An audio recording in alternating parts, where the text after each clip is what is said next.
नमस्कार, बहुत स्वागत। और मिडिल ईस्ट का मामला इतना पेचीदा, इतना ज़्यादा पेचीदा हो चला है। बहुत बड़ा अपडेट इस वक्त मिडिल ईस्ट से आ रहा है। और अगर ये स्थितियां वैसी हो गई, एक तरफ कुआं दूसरी तरफ खाई, और ये सभी को सीधे सीधे असर डालेगा। ये मत अंदाजा लगाइएगा कि हम पर तो कोई असर नहीं हो रहा, पूरी दुनिया पर यह असर डालेगा। क्या रूस अगर नाराज हो गया या रूस डायरेक्ट इन्वॉल्व हो जाता है तो क्या ये तृतीय विश्व युद्ध की आहट नहीं होगी? लेकिन इसी बीच अचानक से ये बात कैसे कि शनिवार को आ सकती है बहुत बड़ी खुशखबरी कि ट्रंप सीजफायर का ऐलान कर सकते हैं। इन सब के बीच अगर किसी के परमाणु ठिकानों से जुड़े प्रतिष्ठान या परमाणु से जुड़े एनर्जी से जुड़े प्रतिष्ठानों पर हमले की खबर आए और रूस का इन्वॉल्वमेंट बढ़ जाए, कितनी बड़ी चिंता का विषय है। ऐसे तमाम बड़े अपडेट्स इस वक्त मिडिल ईस्ट से आ रहे हैं। सीधे इन्हें डिकोड करने की कोशिश करेंगे। इस वक्त की सबसे बड़ी ब्रेकिंग न्यूज़ यही है, इसे समझने की कोशिश करेंगे। मेरे साथ मेरे सहयोगी आनंद भी जुड़े हुए हैं। आनंद के जरिए हम इसे डिकोड करने की कोशिश करेंगे बारी बारी, सिलसिलेवार।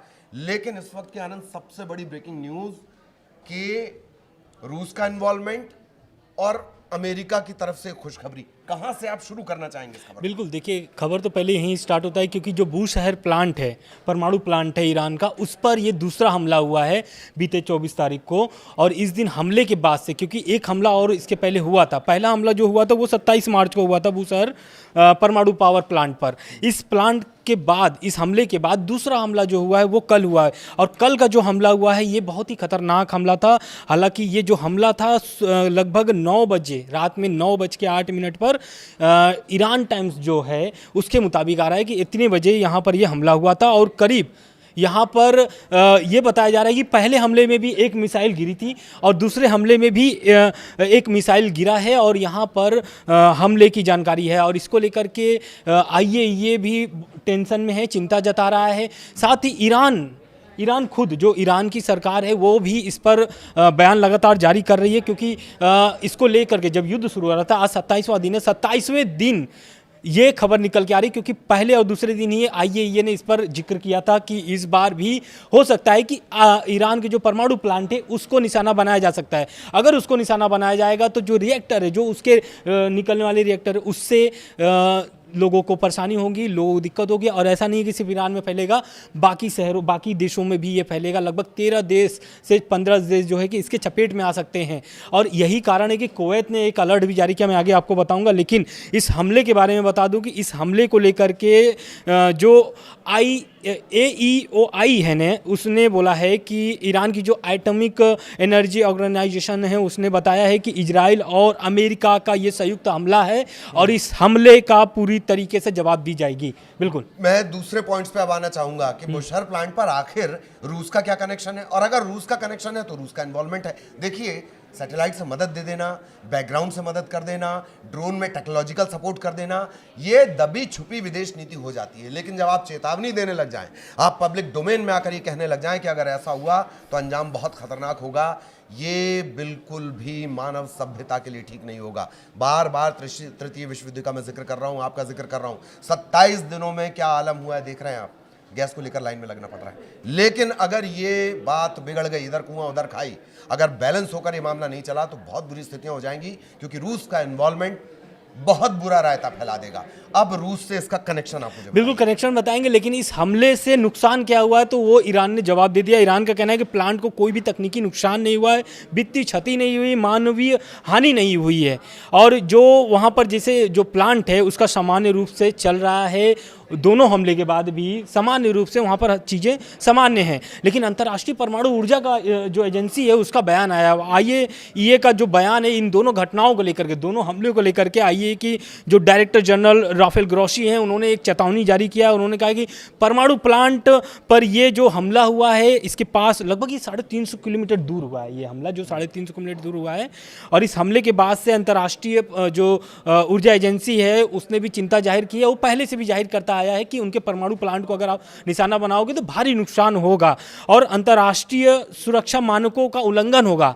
ये राफेल ग्रोसी का कहना है। और इसके साथ ही साथ उन्होंने बोला है कि अगर हमले में भारी अगर नुकसान होता है या फिर सटीक हमला होता है परमाणु प्लांट पर, तो इससे गंभीर एक तरीके से घटना होगी। आने वाले समय में हो सकता है कि जैसा कि आपने जिक्र किया कि तृतीय विश्व युद्ध का, तो वो कहीं ना कहीं मंडराने लगा है खतरा। साथ ही साथ रूस का इसमें भूमिका क्या है और रूस ने प्रतिक्रिया क्या दी है, सबसे महत्वपूर्ण बात यह है क्योंकि बूशहर प्लांट जो है उससे रूस का कनेक्शन है, बहुत गहरा कनेक्शन है। तो बूशहर जो प्लांट है वो दरअसल वो प्लांट को बनाने में मदद कर रहा है रूस। और साथ ही साथ इसमें एक यूनिट भी चल रही है जो उसमें रूस की जो सैनिक या कर्मचारी वो काम कर रहे हैं उसमें।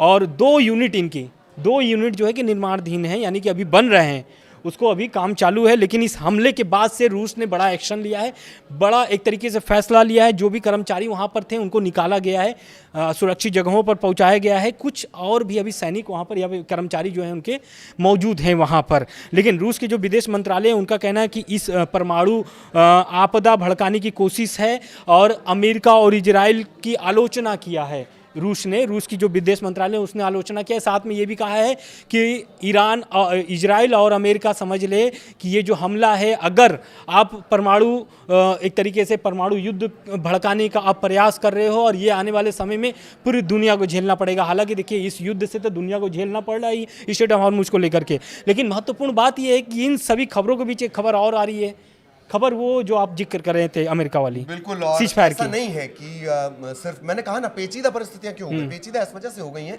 एक तरफ रूस की नाराजगी है, ठीक है। अच्छा, रूस के बारे में एक बात बहुत अच्छे से जान लीजिए, सबसे ज्यादा न्यूक्लियर हथियारों का जखीरा इसके पास है। एक होता है हथियारों का जखीरा होना, दूसरा ये कि ये कलम मेरे पॉकेट में रखी है तब भी मैं कलम ना हूं, लेकिन अगर ये कलम लिखने के लिए तैयार है, तैयार होने का मतलब स्टोरेज से निकालकर और उसे वॉर फील्ड तक ले जाना, उसमें रूस सबसे आगे, पूरी दुनिया में सबसे आगे। सबसे ज्यादा न्यूक्लियर वॉरहेड अगर उसके तैनात हैं, अलर्ट हैं, तो वो रशिया है। और वो अगर ये बात कहे तो आप इसका अंदाजा लगा लीजिए। एक बात ये हो गई, लेकिन इसका हम दूसरे पहलू पर भी बात करेंगे। स्ट्रेट ऑफ हॉर्मुज एक बच गया है, और दूसरा कि इसमें एक समाधान की भी उम्मीद है कि वाकई अगर थोड़े से गंभीर हो गए हों माननीय ट्रंप जो हैं, वो अगर थोड़े से भी गंभीर हो गए हो तो उनकी तरफ से एक प्रस्ताव आया। एक तरफ 15 पॉइंट है, एक तरफ 5 पॉइंट है। सहमति बनाने की कोशिश लगातार जारी है। शनिवार को क्या कुछ बड़ा आप सुन सकते हैं, उससे जुड़ा एक बड़ा अपडेट। बिल्कुल, देखिए दरअसल क्या हुआ है कि खबर जो ये आ रही है कि जो अमेरिका युद्ध जो चल रहा है, अमेरिका ईरान इजराइल का, इसको ब्रेक लगाया जा सकता है। खबरें ये निकल के आ रही हैं कि जो मिडिल ईस्ट की तनाव है उसको कम करने के लिए ट्रंप ऐसा कह रहे हैं, या फिर जो जानकारी आ रही है ये जानकारी इजराइल खुद दे रहा है कि ट्रंप आने वाले जो शनिवार है उस दिन हो सकता है कि सीज फायर का ऐलान कर दें। और ऐसा क्यों करना चाह रहे हैं इसका भी इजराइल ने जिक्र किया है।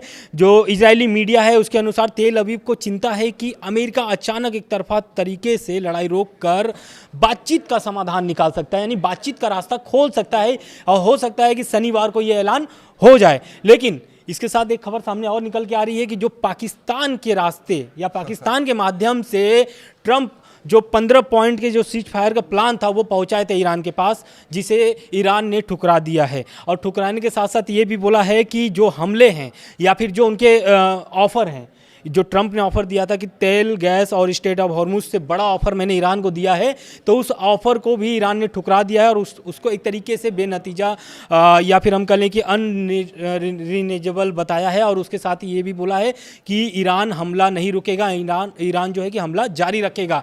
और वो अपने जो नए सुप्रीम लीडर हैं इस मुस्तफा खामनेई, उनका वो बयान भी बार बार जिक्र कर रहे हैं कि जो हमारे सुप्रीम लीडर हैं, सर्वोच्च नेता हैं, उनका यही कहना है कि हम लड़ाई लड़ते रहेंगे। अपने जो बच्चियां जो मारी गई हैं लगभग 167 से ऊपर, वो बच्चियों का बदला लेंगे और आयतुल्लाह अली खामनेई का मौत का बदला लेंगे, जो उनके कमांडर मारे गए हैं, या फिर जो अली लारीजानी की मौत हुई है, तो इन सभी का बदला ले करके रहेंगे, उनका ये कहना है। लेकिन इसके साथ साथ 5 शर्तें भी ईरान ने रखा है युद्ध रोकने के लिए। पहला शर्त तो उसने यही बोला है कि तुरंत हम हमला रोकने के लिए तैयार हैं, लेकिन आपको भरपाई करना पड़ेगा, जितना भी इस हमले में नुकसान हुआ ईरान को उसका भरपाई आपको करना पड़ेगा।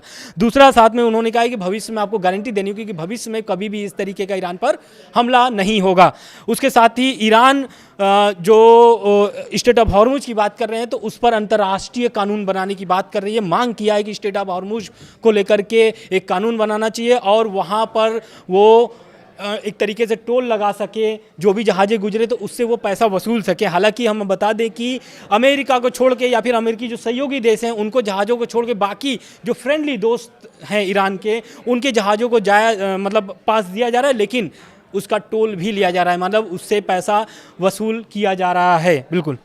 तो जिसका जिक्र आनंद कर रहे हैं, करीब करीब 5 से 7 ऐसे देश हैं जिनके जहाज़ों को, जिनके शिप को मूव करने में, जाने में कहीं कोई दिक्कत नहीं हो रही है। लेकिन जो प्रत्यक्ष या अप्रत्यक्ष अमेरिका इजराइल का सपोर्ट कर रहा है, अपनी ज़मीन देकर, संसाधन देकर, इनपुट मुहैया कराकर, उनके लिए ये पाबंदी जारी रहेगी। और यही वजह है कि होर्मुज को लेकर भी बार बार ट्रंप अगर होर्मुज का जिक्र करें, मतलब ये समझ लीजिए कि वहाँ पर कुछ इस तरह की स्थितियाँ। बिल्कुल, एक साथ एक खबर सामने और आ रही है। खबर ये है कि जो परमाणु प्लांट पर हमले की बात थी, बूशहर परमाणु प्लांट पर, तो वो हमले के बाद से कुवैत ने एक बड़ा एक्शन लिया है। कुवैत के जो अधिकारी हैं बुधवार को अपने नागरिकों को परमाणु जो उनके रेडिएशन है उससे संबंधित चेतावनी जारी की है। साथ में कुवैत ने सतर्कता बरतते हुए नागरिकों को घर में रहने के लिए बात कही है, खिड़कियाँ सील करने की बात कही है। कुवैत ने कहा है कि अगर रेडिएशन लीक होता है तो इससे भारी नुकसान हो सकता है कुवैत को।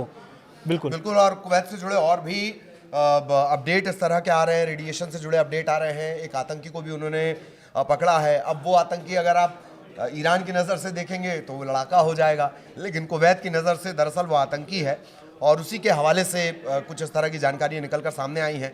फारस की खाड़ी से जुड़े हुए जो बाकी के देश हैं उनमें भी ये कहा जा रहा है कि रेडिएशन को लेकर उन्हें बहुत ज़्यादा सतर्क रहने की ज़रूरत है।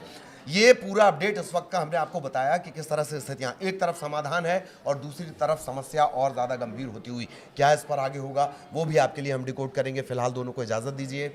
नमस्कार। नमस्कार।